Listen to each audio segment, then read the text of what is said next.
In 2018, a woman from Buffalo, New York did something most of us never bother to do. She read the back of her Canada Dry can. Then she sued the company. The label said made from real ginger. Laboratory tests found less than 2 parts per million of ginger extract. That is 1 drop in 70 cans. Canada Dry settled for over $11 million and dropped the slogan from American cans. But here is the part that should bother you more. If you have ever reached for ginger ale when your stomach hurt, believing the ginger would help, you were drinking something with about as much real ginger as tap water. What exactly is ginger ale? If there is no ale and barely any ginger, how did this drink earn its name? To answer that, you have to go back to a pharmacy in Belfast. But first, you need to understand the drink that came before ginger ale. The two are not even close to the same thing. Ginger beer was born in Yorkshire, England, sometime in the mid-1700s. It was not a soft drink. It was a genuinely fermented, genuinely alcoholic beverage made from real ginger root, sugar, water, and lemon juice. Some batches hit 11% alcohol. That is stronger than most lagers you would find in a bar today. England had easy access to both ginger and sugar, imported in enormous quantities from colonial plantations in Jamaica and across the Caribbean. Jamaican ginger in particular was prized for its intense flavor. By the late 1700s, ginger beer was everywhere. People brewed it at home, bought it from street vendors, and it was poured in pubs and taverns across the British Empire. Merchants shipped it internationally in heavy stoneware bottles sealed with Bristol glaze, thick enough to survive transatlantic voyages and keep the fizz intact. By the early 19th century, almost every town in Britain had its own ginger beer producer. Children drank it too, since the alcohol content in many versions was low enough to be considered a small beer, safer than the contaminated water supply. But ginger beer had a problem. It was dark, cloudy, rough, and aggressively spicy. Not the kind of drink you would serve to impress someone, and that is exactly the gap an Irish pharmacist decided to fill. Thomas Joseph Cantrell was born in Dublin in 1827. He trained at Apothecaries Hall and went to work at Grattan & Co., a medical supply company in Belfast that also manufactured aerated mineral waters. Cantrell's job was to develop curative treatments and health tonics. Around 1851, he created something entirely new, a lighter, golden, non-alcoholic version of ginger beer. It kept the ginger flavor, but softened it. He added orange peel, cinnamon, and nutmeg alongside real ginger root, producing a drink that was sweeter, smoother, and far more refined than the ginger beers people were used to. Grattan & Co. began selling it with a bold claim printed on every bottle, the original makers of ginger ale. And the name ale made perfect sense. The drink it descended from was, in every meaningful way, a genuine ale, fermented, alcoholic, and brewed. Cantrell's Belfast-style ginger ale became wildly popular across Ireland and Britain, and competitors rushed to copy it. But the ginger ale that most of the world drinks today looks nothing like what Cantrell made. That transformation belongs to a Canadian pharmacist named John James McLaughlin. McLaughlin was born in 1865 near Enniskillen, Ontario. His brother Samuel would go on to found what became General Motors of Canada. But John chose pharmacy. He studied in Toronto, then moved to Brooklyn, New York, where he managed one of the borough's largest pharmacies and worked behind a soda fountain, mixing fruit syrups with carbonated water for crowds of thirsty customers. That experience convinced him the real money was in beverages, not medicine. He returned to Toronto in 1890 and opened a carbonated water bottling plant. For 14 years, he experimented with flavor extracts, producing everything from sarsaparilla to cream soda. Then in 1904, he created the drink that would define his legacy, Canada Dry Pale Ginger Ale. It was lighter in color than anything on the market, less sweet, more carbonated, crisp and clean, where Belfast-style ginger ale was rich and heavy. His wife Maud coined the slogan that would make it famous, the champagne of ginger ales.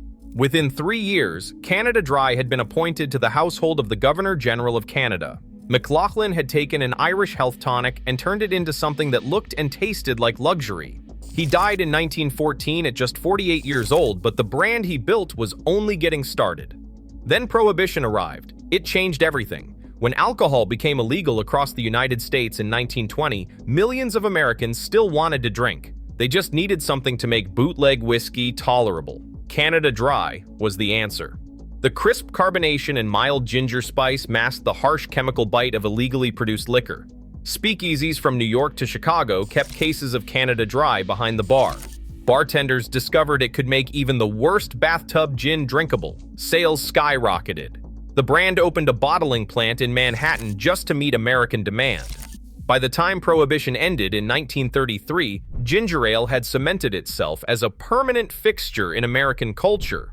But something fundamental had changed along the way. The drink was no longer fermented. It no longer contained meaningful amounts of real ginger. It was no longer an ale in any sense of the word. What remained was a sweet, clear, caffeine-free soda with a name borrowed from a drink that no longer existed. And this is where the story gets personal. Because if you grew up in North America, someone almost certainly handed you a glass of ginger ale when you were feeling sick. It is one of the most deeply held home remedies on the continent. Your stomach hurts. Mom gives you Canada Dry. You sip it slowly, curled up on the couch. You feel better. That cycle has been passed down through families for generations. Hospitals still stock it on patient meal trays. But here is what doctors at the Cleveland Clinic and gastroenterologists across the country have confirmed. Commercial ginger ale does not work as a stomach remedy. Real ginger root does contain compounds called gingerols and shogaols that are clinically proven to reduce nausea. But the ginger in Canada Dry is processed into something called ginger oleoresin. It is an extract made by boiling ginger in ethanol, a process that essentially destroys any medicinal benefit. What remains is a trace amount of flavoring in a sea of carbonated water, high fructose corn syrup, citric acid, and sodium benzoate. The sugar alone can actually make nausea and diarrhea worse. That relief your family swore by for decades? Doctors say it is largely placebo, a comforting ritual, not a cure. And this is exactly why ginger ale and ginger beer are not the same thing, even though most people use the names interchangeably. Traditional ginger beer, the kind still brewed in the Caribbean and across the United Kingdom, is made with real ginger root through actual fermentation. It is cloudy, spicy, and packs a genuine punch, and you can taste the ginger burn in the back of your throat. In Jamaica, homemade ginger beer is still prepared by chopping and boiling whole pieces of fresh ginger root, just as it has been done for centuries. Ginger ale, by contrast, is clear, mild, and manufactured. It is carbonated water with flavoring. If you held both drinks side by side and read the ingredient labels, you would barely recognize them as relatives. One is brewed. The other is assembled on a factory line. One contains real ginger. The other contains a trace memory of it.